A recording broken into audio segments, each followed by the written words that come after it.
today we are having this book review by Dr. Reverend J.N Manokaran, and he is reviewing the book North and South Divide, which is a very topical subject in this current political scenario. And so I invite Dr. Vishal Mangalwadi to lead us in prayer. Yep. Father, we want to thank you for this another opportunity to be educated, to learn, to grow in our understanding of India. We thank you that you love India. Thank you that you promised to Abraham, Isaac, and Jacob that you will bless all the nations, including India, if they walked with you, if they followed you. And we thank you that you have kept your promise, even though there has been a lot of rebellion against you and against your word, against your people. But we thank you that you have been faithful. And we pray that you will bless Reverend Manokaran today as he helps us guide our thinking and understanding. And particularly, we pray, Father, for North India, the farmers' agitation and Rahul Gandhi's yatra, highlighting the fact that India is an unjust society where justice needs to rule. Father, we pray that as we are more or less watching from the sideline, you will raise up from among us people who would be able to speak, to shed light, and to lead the nation in a godly direction. So we thank you for technology, and we thank you that we can take the time today to think about this not very pleasant subject, and not a subject that everyone would agree upon. But we pray that you will give us the grace to listen, to understand, to interact, and when necessary to disagree, so that we might all be enlightened. Thank you in Jesus' name. Amen. Amen. Yes. Over to Dr. Manokaran. Yes.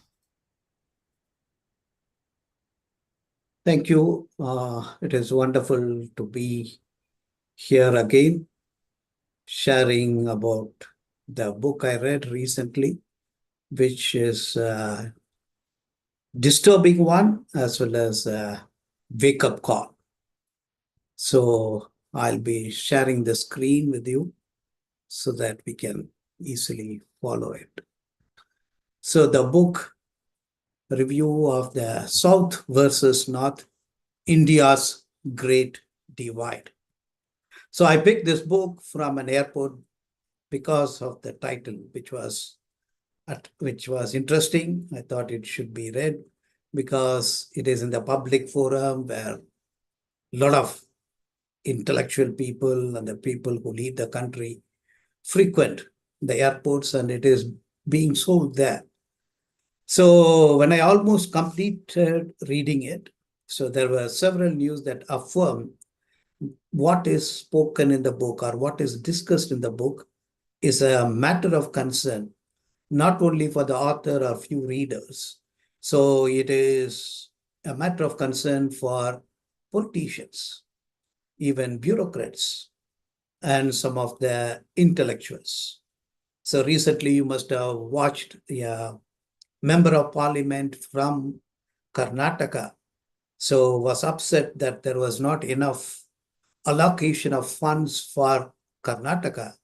And he said, you are dividing us, you are separating us, or you are discriminating us. And the Kerala government also said the same thing. And Tamil Nadu government, especially the finance minister, echoed that.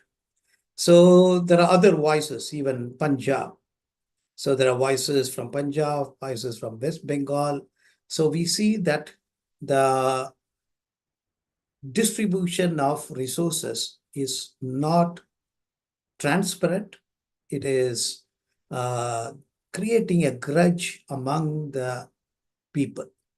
So the name of the book is South versus North, India's Great Divide. The author is Nilakantan R S. So it was published by Juggernaut Books in New Delhi, and it was published in 2022.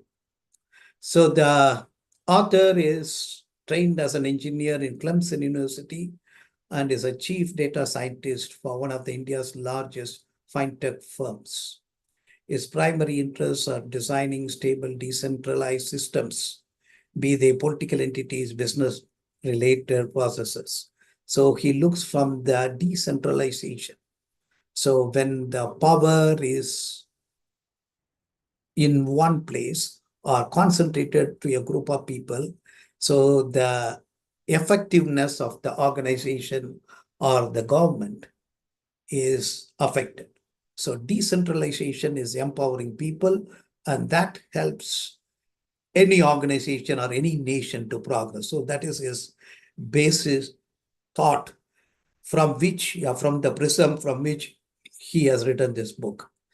So the book, I will be looking at it, what the author thought, then maybe I'll be making some comments about what is the reality or what is the fact.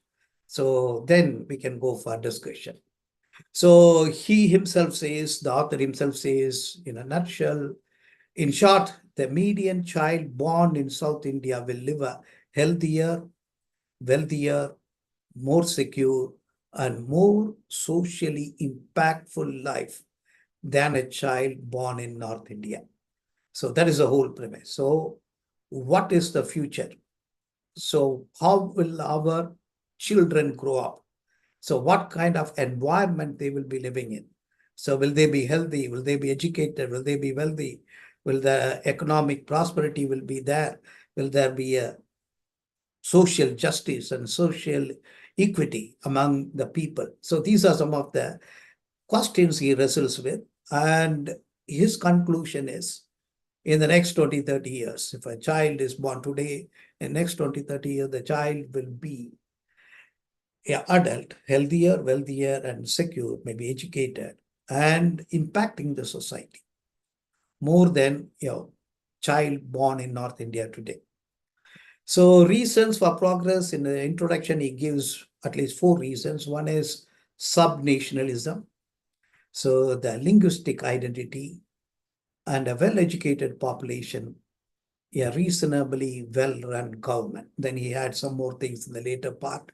So the subnationalism is one of the important aspects which we will be seeing little later.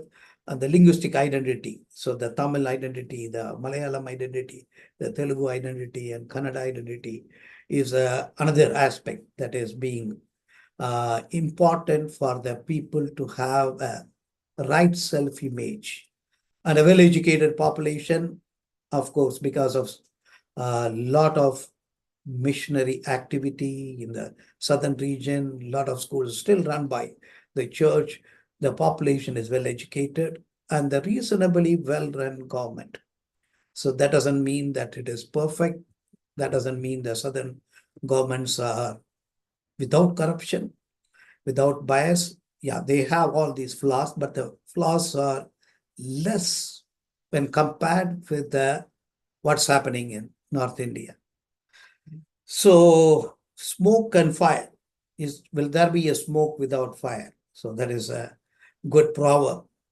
So the South is taxed more, both in absolute terms and on a per capita basis, but receive far less allocation in return, simply because its population growth is lower. So as mentioned earlier, the South India has more educated population and better run government. So they implemented one of the agenda of the central government, that is population control. So they were very effective that Kerala, Tamil Nadu, Andhra, Telangana, and Karnataka have lesser population growth when compared with Uttar Pradesh or Madhya Pradesh or Rajasthan or any parts of North India. So because of that, so the number of people have become lesser comparatively or proportionately, but their contribution has increased. So per capita contribution to the nation. So the total contribution of the population because of their education, business, and profession and other things. So the tax they pay is more. But when the money is distributed, it is distributed according to the population. So the states that give less tax have a huge population. So the government, the central government, gives the money according to the population, not according to the contribution. So this has created an issue. So why should we pay for somebody who is not done the duty that was given by the central government? That means they failed to do the population control. Why should South India be punished for accomplishing the agenda or the goals set by the central government? So it is not an appreciation, it is not a commendation for the accomplishment. Instead, it is a punishment. So this has started agitating the minds of the people, and the government political officials or the ministers have started articulating it. So the political parties are making use of it for their own political purpose. So there is a lot of commotion in the minds of the people. So when we consider the health sector, so when an individual is healthy, that person is materially more productive, which is true. When a person is educated and healthy, so they will be more productive. So healthy citizens are essential. So there are certain indicators. He has listed several indicators how, in terms of health, South India has moved forward. So one is the people in the South are healthy. The average life expectancy is 75, at par with nations like Argentina and Thailand. So this is something comparable with other nations like Thailand, which is developing fast, and Argentina, again, it is developing fast in South America. So these countries have an average life of 75 years, and South India also has the same. However, Uttar Pradesh, which is the center of North India or the Hindi belt, has the life expectancy of 64. So nearly 11 years less. Comparable to Haiti, which is a small country, Liberia, Ethiopia, these are all poor countries, some of the poor countries in the world. The South India health sector has helped people to live longer, 11 years longer than the people who are living in North India. So that means in health sector, South India is a developed part of the country, while one part like Uttar Pradesh, so they are at par with the lowest or the last in the list of the index in the world.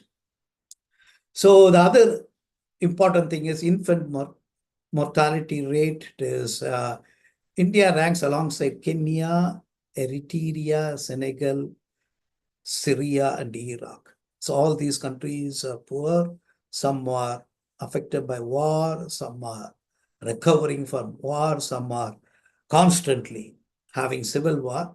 So even those countries have at par with India. So developing a health sector is a long-term goal. So the author says, when you think about the health sector, what we invest today, it may bring result after 10 years, 15 years, 20 years. So that has to be planned well, but the leaders are unable to work with a long-term vision. So because of that, many parts of India, except the South. So in terms of developing the health sector, so they are lagging behind. So visionary leaders are not there. Then those who are more working for self-interest and for the next election, so only for power, they cannot contribute for the growth of this nation. So Uttar Pradesh, Bihar, Jharkhand have almost half their children under 5 years of age showing stunted growth. It is half the population. So these very states predictably have high child mortality. So that is what we are seeing, that the children who are born, they are neglected because there is no proper health provider in the vicinity. And nutrition. The stunted growth is because they don't have enough nutrition and because they don't have the vaccinations done. So these are some of the aspects. So another aspect is the institutional delivery of children. So in South, almost all children are born in an institution. So this is not the case when you come to North India. So the reason is the South, the pregnant women are given incentives. So at least in the prenatal stage, they are given the vaccinations, injections, and they are given nutritious food so that the child and the mother will be strong. And because of that regular touch with the institution, so the pregnant women have confidence to go there for delivery. So this is not the case in many parts of the country.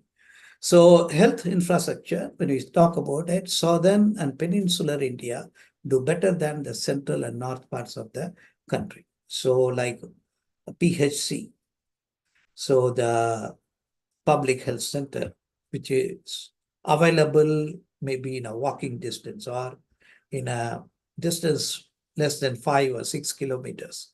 But the same PHC in North India is not located in that kind of short distance.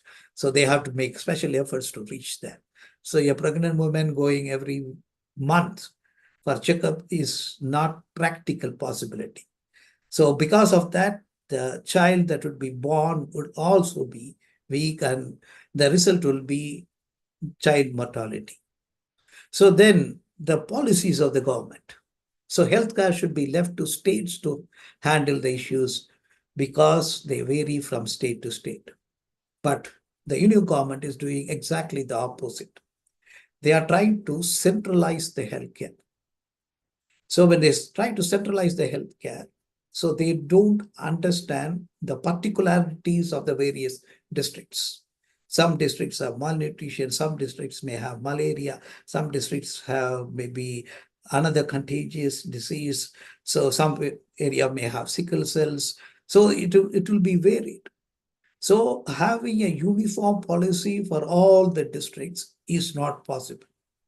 Yet the Union government is adamant that they want to do that in their own way. So because of that, so those states who have moved forward in the health sector, they don't get any incentives. So rather, they are made to be stagnant instead of progressing. They are coupled to be stagnant until the others catch up. Others, how long they will take to catch up, we don't know. So it defeats the purpose. So the policy making should be in the hands of the states when it comes to the health. So only the NEET. So NEET removes the power of states to run their medical education program as they deem fit. So NEET, they say they want to do it as a national level exam, entrance level exam, so that we have a uniform policy. But they don't talk about the uniform high school level education. So there are several boards like CBSE is there, ICSE is there, Anglo-Indian is there, State Board is there, Matriculation Board is there, International Board is there. There is a hierarchy of school boards. So they don't want to dismantle this hierarchy and have a universal, national-wide, same education, but they want to impose it on the higher education. So that gives advantage only to the stream that comes through CBSE with the upper caste or upper richer people who can afford the coaching to appear for these exams. So this is a bias system, but the state government, like Tamil Nadu, so they give preference to those who study in Tamil and in the rural schools, and they are getting seats in the medical college because of the need. So 70% of them did not get the last 2 times. So only the urban students who will never serve in the village got into the medical school. So in next 10 years, if it goes on, there will not be any rural doctors. So the health sector will be affected in Tamil Nadu. What they have gained, they will lose because of need. So this is the lopsided policy or a not well thought through policy, not understanding the diversity of India. So education means progress. Apart from the health sector, so the author deals with the education. Our ability to read, write, and do arithmetic gives us the luxury of thinking better. So when education comes, people can think better. So people can reason better. So they can develop a scientific temper. So they can think better about their own lives. So they can take good decision about their own lives, to study, to improve, to grow. And also they can be concerned about others. How can I help others? How can I contribute to others? So education is a blessing for any person. So how the education is done. So when you talk about South India, why education is better. So one of the things we hear about is midday meals. So we have to understand missionary Robert Caldwell, so who introduced the vocabulary of Dravidianism and other things. So he was a pioneer missionary and he started schools. And in those schools, he gave midday meals. So that is the beginning of midday meals. It is not happening in 82 or sometime later. It happened maybe 150 years ago. So then it was followed by the Justice Party before independence. So especially they gave meals for the children who come to school in the Madras city at that time. So then it was Kamaraj you started introducing in wider way. Then it was the M.Th who made it popular and made it that all schools should provide, all government-run school and government-aided school. So then now the present government, they went one step ahead. It is not only midday meals, it is also breakfast. So come to eat, stay to learn. So that is an idea, come to eat. So many children do not have food to eat at home. So they may not have 3 meals, they may have only 2 meals, late afternoon or late mid-morning, they will have some breakfast, and maybe late afternoon or evening, they will have the next meal.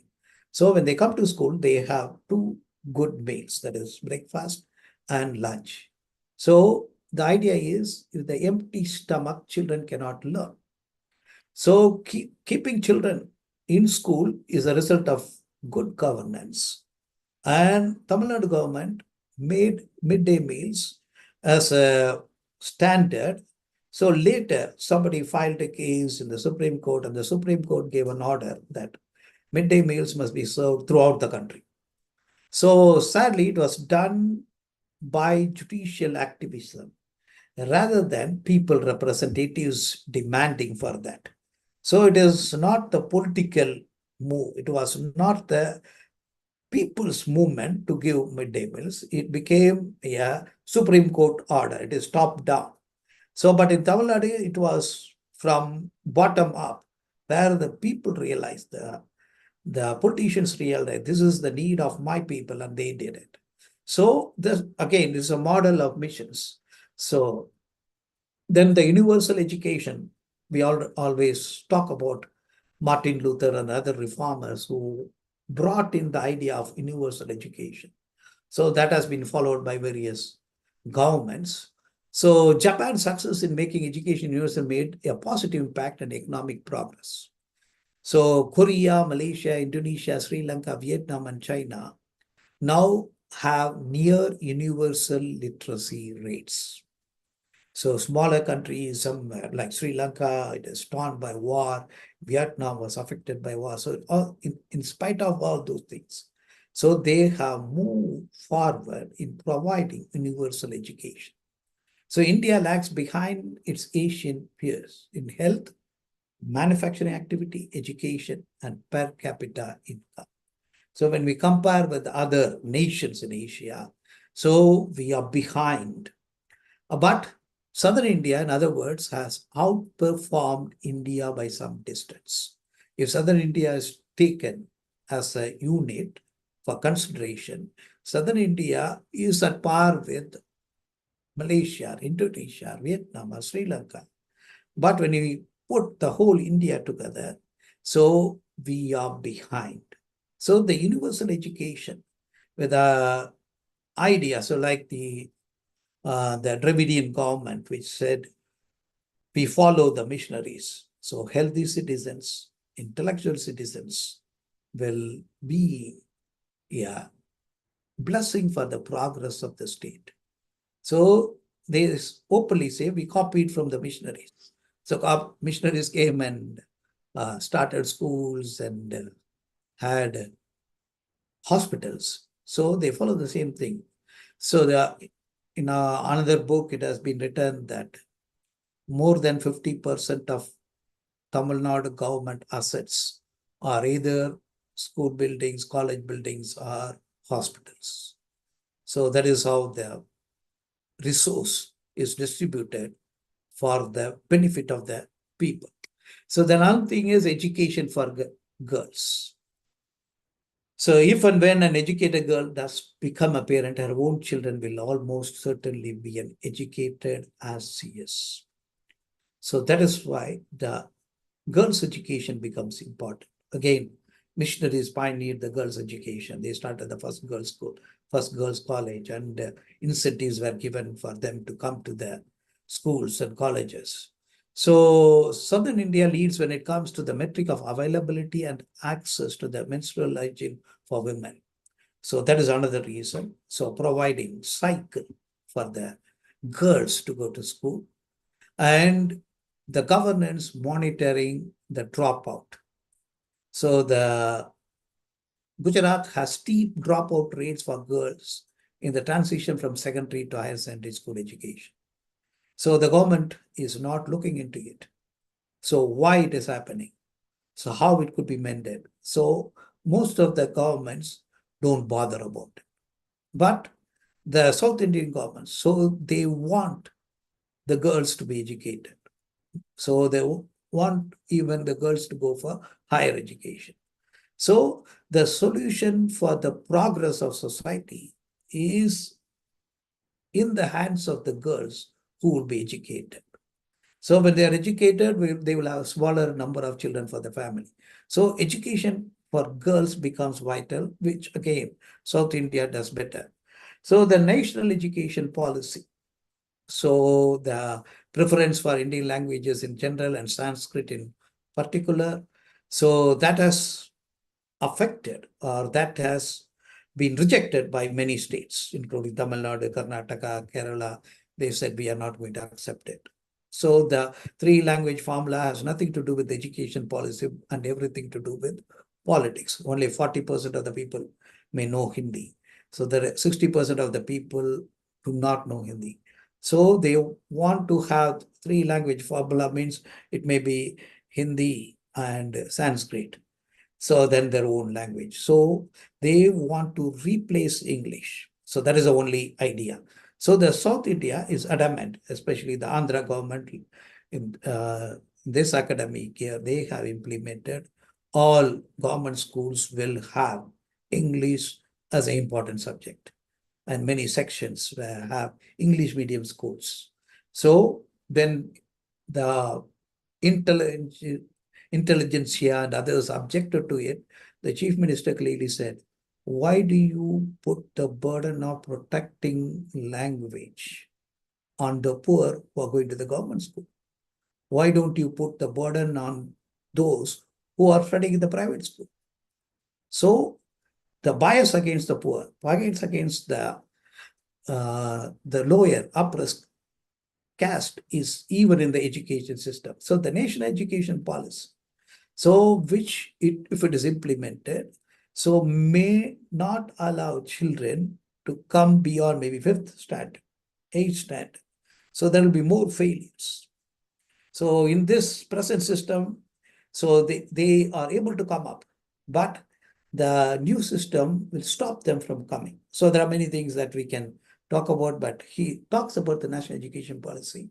So one of the reasons why Tamil Nadu and South India, so they chose English, and English empowered them, English enlightened them, and they moved forward.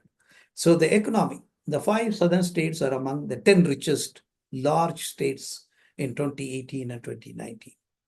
So that shows, if you take the larger states, the smaller states are like very small states are there, like Goa is a small state. So, but there are large states. When you talk about the large states, the 5 southern states are among the 10 richest. So that means economically they are doing well. So the manufacturing sector, the service sector, especially the IT boom. So the IT boom happened because Bangalore, Hyderabad, and Chennai, around those cities, there are hundreds of engineering colleges that produced IT professionals who could be employed there. So the country moved forward for the last 20 years because of the IT sector. But what happens is when the tax comes, so allocation of tax revenue as the bargaining chip for states to agree with centralizing policy regime in education. So they collect the taxes and they don't proportionately give, and they promise to give only when they implement central policies.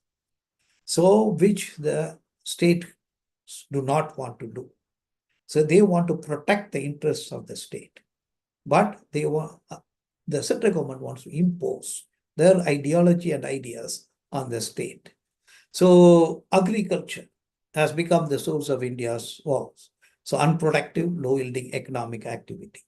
So now the farmers are doing the agitation in the borders of Delhi. So why this status happened? So in rice yield, only Punjab does better than the global average. So the only crop that India has a better average is sugarcane. So other crops, we are not even reaching the global average. So that means more input, less output. So huge man hours are wasted. The technology is not introduced. The farms are very small. So there are other factors. So the agricultural household in Kerala are only 27%. In Tamil Nadu, it is 35%. But states like Madhya Pradesh, Uttar Pradesh, Rajasthan are 70%.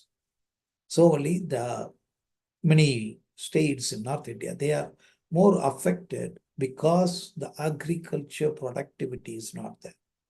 So there is no reform being done and there is no change in that. Then India is affected by the jobless growth. So the job growth has not kept pace with the population growth. So that means more people are there, but less jobs, especially in North India. So only the migrants, they come to South India to work. So there is both unemployment and underemployment, which is gaining in a very alarming proportion. So those already in the workforce are not sufficiently employed. That means they are underemployed. They are educated, so they have certain skills and knowledge, but that is not optimally used. So India is starting at the prospect of such upheavals. Many not working, not even looking for work. So many are not working and not even looking for work. That means hopelessness. So yesterday you must have seen that 50 lakh or 40 lakh people apply for maybe 70,000 or 60,000 vacancies. So that is the reason. We see that they may write 1 or 2 exams. After that, they will stop trying to get a job, or they may not have the age to write the exams. So when it comes to wages, highest wages for non-agricultural work, first is Kerala, second is Tamil Nadu. So the average wages in Maharashtra and Gujarat, the most are among the lowest among states. So there is no idea of social justice. There is no idea of distribution of resources. So these states is not there. They do not have good wages. So because of that, people move to states where they get higher wages. Perhaps the higher social security net in the southern state results in a fairer and better wages for workers. So fairer and better wages are needed, which is not there. And when there is female literacy and education, and female employment also will increase. So then the GST, again, the goods and services tax. So the author says it has shifted from taxing the manufacturing centers to consumption centers. So when the tax is shifted from manufacturing to the consumption center, it becomes a single market. So for that purpose, the GST was introduced so that India becomes a one single market. But what is the disadvantage? GST makes the building of manufacturing base only harder. So the ease of doing business, maybe business like IT business may be easy, but when it comes to manufacturing, like car manufacturing, mobile phone manufacturing, or microchips manufacturing, so it becomes difficult because the GST is more, we can say, facilitates the service sector rather than the manufacturing sector. So only the states are not able to bring in or invite investment for manufacturing. So very few states are able to attract that. And if manufacturing has to shift from China to India, so that is what people dream about. So there will be a necessity for rationalizing GST and making it more friendly for the states to do better things. So then he picks up one of the states, Tamil Nadu, the reasons for progress. He has given something, a political movement that emphasizes self-respect. So the movement that says we have dignity, we have self-respect. And the midday meals, already we talked about that. Then access to the sea. Because of the access to the sea, the ports, there are many ports, so there is possibility of exporting and importing, and cultural and anthropological reasons. So culture was different, and maybe the reason was like not much wars in South India, though they had wars, but it was not that much intense as in North India. And the Dravidianism consolidated Tamil identity. So their identity gave them the sense of belonging, and also the generous public distribution systems.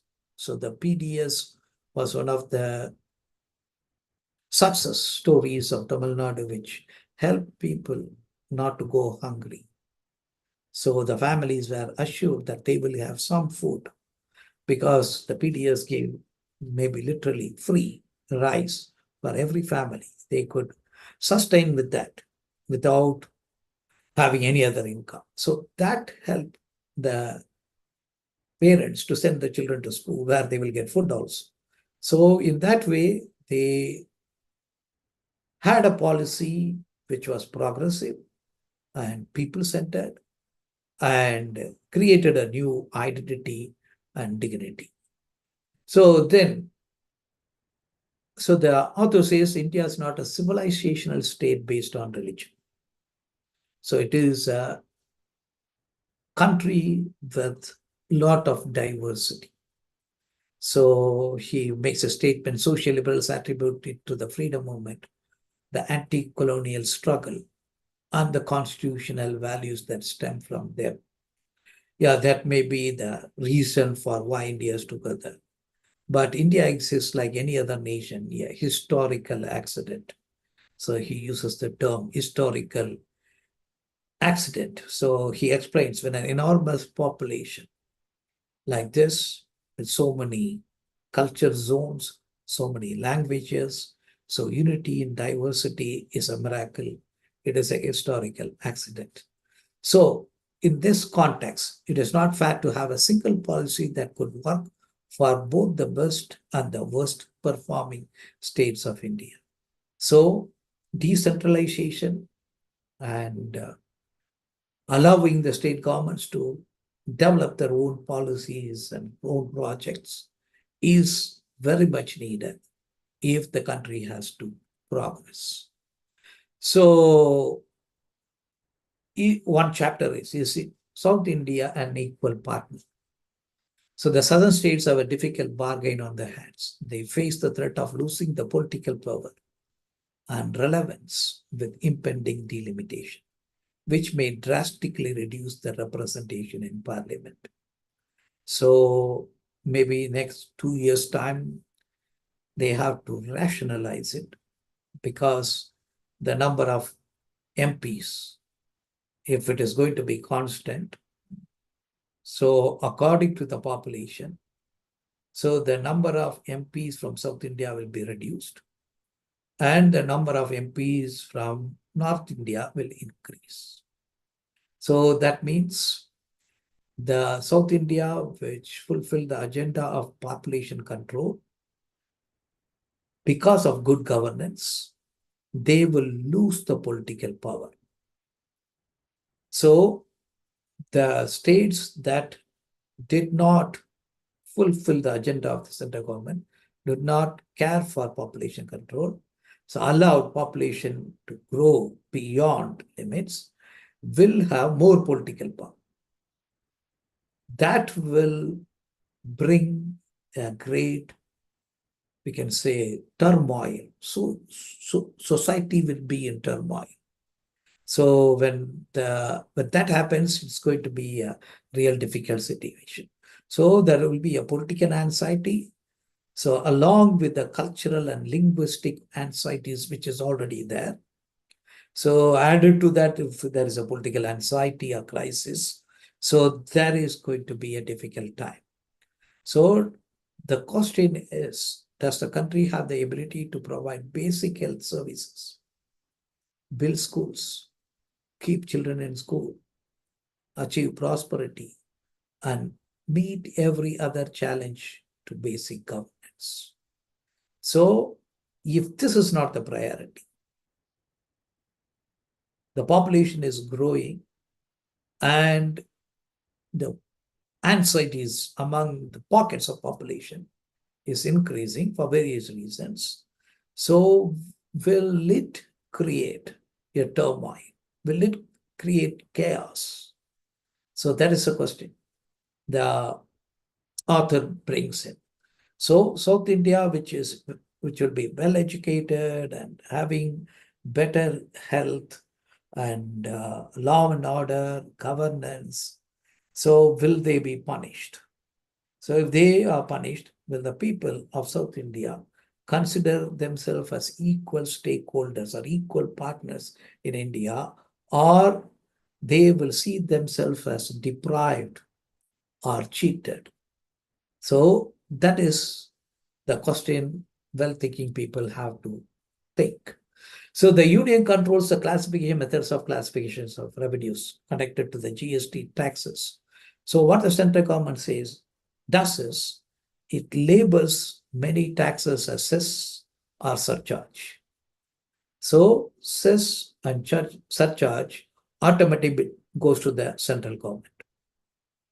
So they will say education surcharge and take that money. So they will say exercise surcharge, they will take the money. Or a surcharge for the alcohol drinks, they will take the money. So all these surcharges goes on increasing every time the budget is proposed.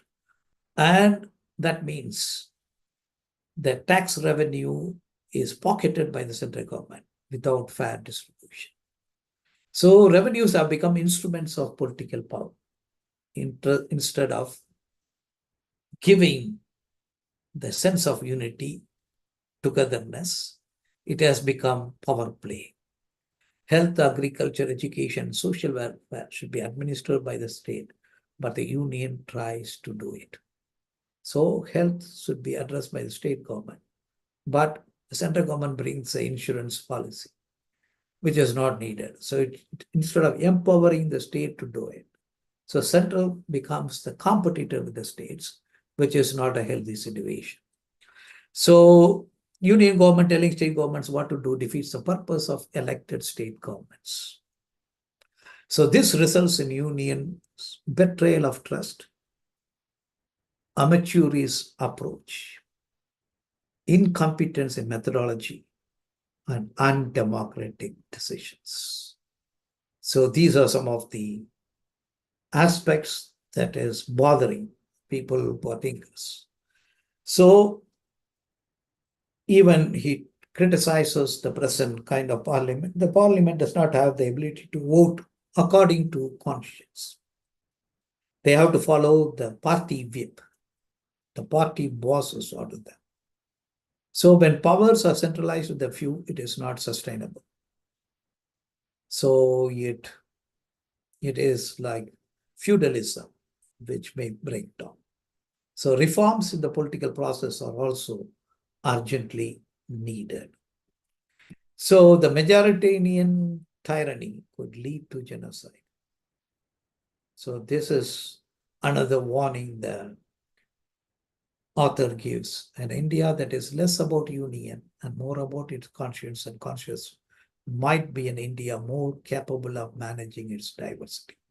I'll read it again. An India that is less about the union and more about its constituents and constituencies might be an India more capable of managing its diversity, its divergences, and contradictions. In such a union, people everywhere would feel more equal.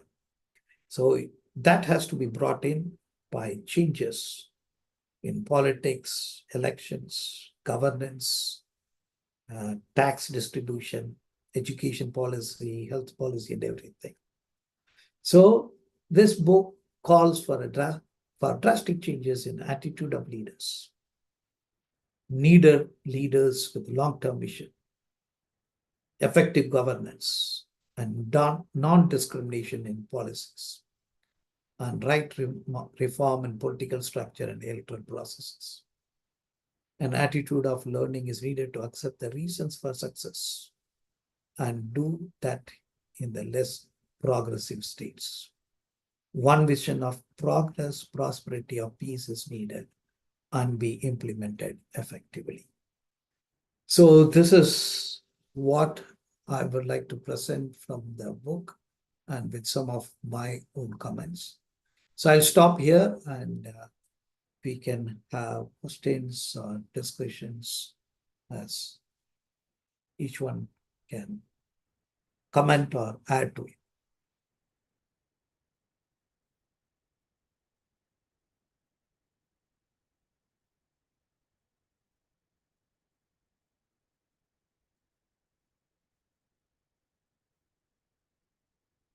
Thank you, Dr. Manokaran, for wonderful presentation and obliging to do it in a very short time because and a wonderful PowerPoint also.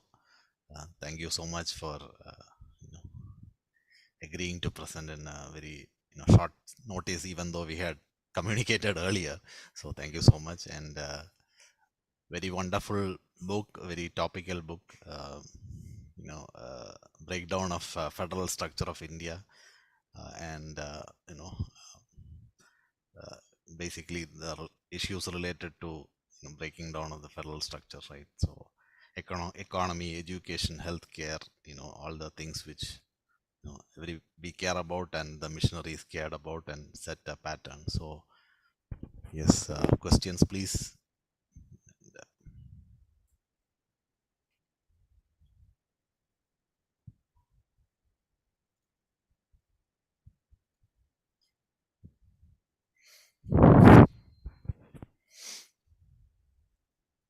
Yes, Brother Sunil.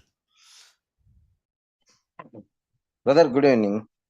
Yes. Manokaran sir, thank you very much for the very detailed information about the divide of South and North. But any uh, any reflections of you about the Uniform Civil Code, sir?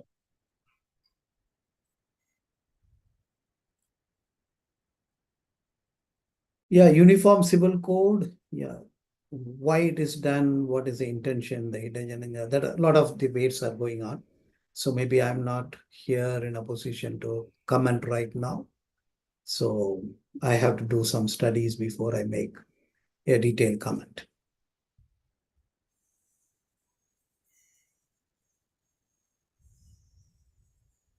Yeah, any other question? Because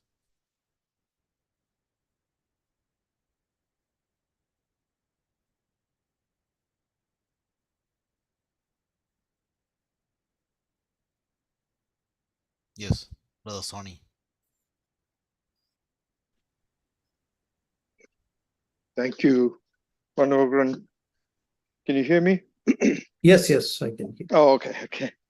Yeah, this question is probably for Vishal, as well as you, but I just wanted to, I'm just reflecting. I'm just not challenging, or I don't want you to think I'm trying to create trouble here, but I'm just thinking, as we know, William Carey, the father of modern India, how come his impact is reflected after so many years more productive in South than in North?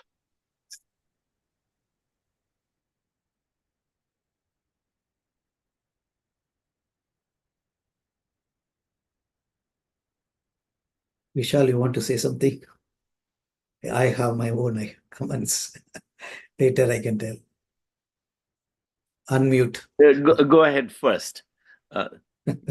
Yeah, let's listen. Yeah, to there you. are. Yeah. So in my idea that so one of the reasons could be, as I said, there were less war in southern India, and they could be more religious. So that was one of the reasons. The second would be the social reform movements could take political shape and really bring change. But social reform movements in North became Bhakti movements. And the Bhakti movements was swallowed into religion instead of becoming a political force to bring transformation. They were sucked into the religion. And so reform became impossible. Then another reason would be the kind of missionaries who came and their strategies. And like especially the South, some of the missionaries were real scholars. They did a deep study on linguistics, anthropology, history, culture, and then they planted the seed of gospel in such a way that it could take root and bring a greater reward. So these are some of the reasons I can immediately think of. Maybe we have to think more to find more reasons. Over to Vishal. Well, thank you. The one big issue is that in Bengal, where Carey was, as secular humanism, liberalism, took over Christian education, it on the one hand, it led to communism. So Bengal and Kerala, that should have been the best states in India because of early education, because of in Bengal, because of the British administration and governance, they became the first communist states, communist ruled states, and ruined their economy. Like the people in Kerala, they left agriculture, and so many of them went to the Middle East and the West to send money back. And this money they didn't put into agriculture or industry, but they put into housing. That was the benefit of Kerala education, that it could export people, it could export nurses. But the other problem was that not just towards communism, but with Vivekananda, Bengal moved towards Hindu mystical tradition, so Ramakrishna mission. And so you have in Pondicherry, what's his name? The Guru. Aravind Ghosh. Yes. So he's also Bengali. And the Guru movement and the pride in monism and mysticism. So Bengal went in those two directions.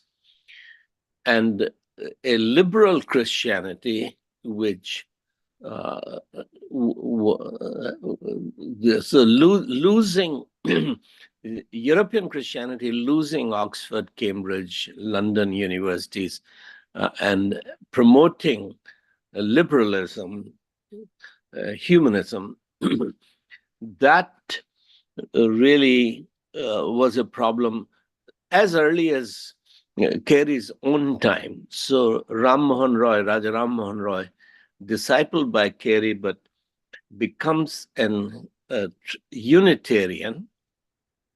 And he becomes a Unitarian because right there in Sirampur, one of the Scottish Bible translators who was working with Ram Mohan Roy on translating the Gospel of John, that he became a Unitarian because Unitarianism was seen rationalistic, that Trinity doesn't make sense. How can 1 + 1 + 1 be 1? So when Ram Mohan Roy goes back to Calcutta, it is the highly educated English Christians, British Christians, who support deism, Unitarianism. And so the gospel essentially, because European Christianity surrendered to rationalism and lost European universities, we lost the intellectual leadership of India that the church had produced. And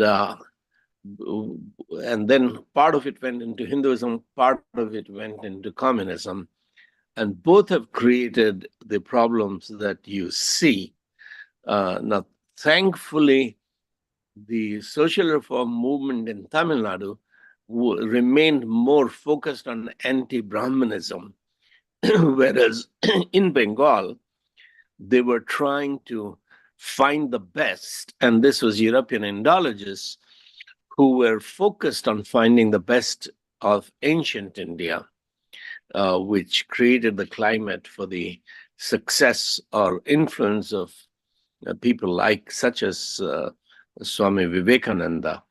So I think those aspects will also need to be studied, that so Tamil Nadu and Andhra have been looking for alternatives to Brahmanism, Aryanism, which needed to happen in the north, but it began really only after Kanshiram and Mayavati, the early phase of Kanshiram, and he challenged Brahmanism, which of course has now weakened a lot within the Bahujan Samaj Party. But I think the social reform movement moving into political reform to undermine the dominance of Aryan Brahmanism, that was an important factor in the South. And so people like, say, Brother Bhakt Singh, he's a Punjabi, but he has a lot more success in Andhra and Tamil Nadu than in Punjab or in the north, because the whole social reform movement, which was anti-Brahmanical and looking for an alternative. So whereas in Bengal, it went towards communism as an alternative, in the South, it has been more sympathetic and open towards Christianity, which, and in all of this, the fact that the Western Christianity abandoned university, abandoned the life of the mind, and retreated into seminary movement, the churches did not produce the leaders who would understand what's going on and how to respond. So that's the good thing about this book, that a person is looking at the nation. Some of his arguments may be wrong, some of his conclusions may be wrong, but this is the sort of analysis that Christians need to do. And your question, Sunny, is very helpful in that it is stimulating Christian leadership to think about this. What really went wrong in Bengal? What went wrong with Serampur University? The great tragedy that Serampur gave away all the departments of science to a communist government, science and humanities, and reduced itself to theology. This was the tragedy of our theologians studying in the West and returning to India and losing the holistic understanding that people like William Carey, they were trying to bring all of life under the lordship of Christ, but their successors were trying to bring only theology under the lordship of Christ and the rest of it under the lordship of Marx or secular humanism. So I think although we are a very small group, but as these books begin to be compiled together from previous 120 weeks and published, we would produce a new breed of Christians in India who would begin to bring all of life under the lordship of Christ. We've done a poor job, particularly during the last 100 years, and this has been an impact of Western Christianity upon us, because it is the Western Christianity which lost the West and made us made the Indian church too weak to be the light to the nations. So we inherited great educational institutions, but we did not produce leaders who could run these institutions. So we barely managed to run our theological seminaries. We can't run all the colleges and universities. that the evangelical movement brought to India. So those would be some of my thoughts, but obviously not exhaustive. Can I add one more thought? Yes. Thank you. I'm just thinking about you mentioning with the Indologists. Didn't William Carey translate the Ramayana into multiple languages? Was that exercise a part of that whole ideology or the thinking? Now, and another thing is, I was just thinking about Ziegenball. 170 years before, his approach of ministry, where the Tamil Bible itself was translated, I believe, so that impact was more greater. We see Tamil Nadu has the highest percentage of Christians, I believe. I think Kerala has more, maybe. And does St. Thomas' influence on Kerala have an impact? And Ziegenballs on Tamil Nadu, is there any connection, or am I just missing something? I think percentage of Christians, Mizoram is the highest. No, Kerala has better percentage than Tamil Nadu and Andhra. So the question is, maybe 90 years before Carey came. It is 1706. So 1793, I think, William Carey came. So there was only a 90 years gap, not 170 years.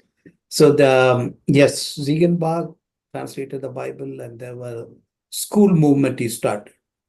Right from the beginning, school movement started, and the Catholics like Virama Munivar, so who was one of the father who learned Tamil and wrote literature in Tamil, which is like Ramayana. So if Ramayana was for Hindus, so Christians had their own in Tamil language. So that kind of impact also was there. And so the oppressed movement, oppressed people, they came there for the deliverance from oppression, and education gave them the escape route. And missionaries had a very long-term plan in Tamil Nadu, as far as I know. So they started the schools. So when children finished the schools, they made sure they went to colleges. They had colleges.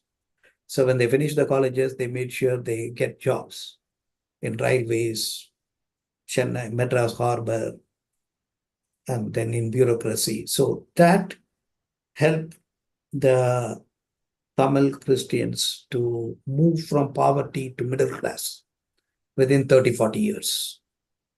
And when they moved into middle class, so then they took leadership also.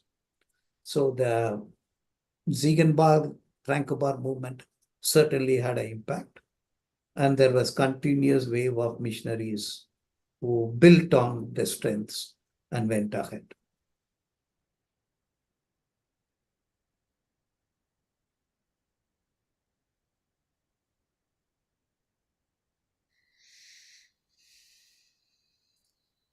Yes, anybody else has any questions or comments? Thank you, Brother Sony.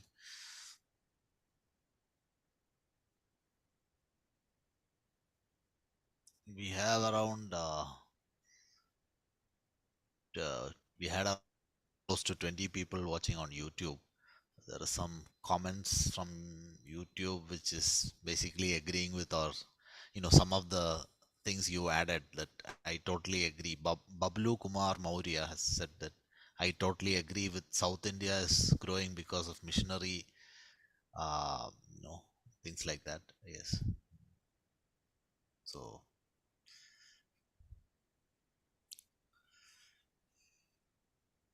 Yes. Any other comments? If not, perhaps we can close. Sure. Yes. So, Brother Anub Sharma is here. Anub. Okay. Yeah, I think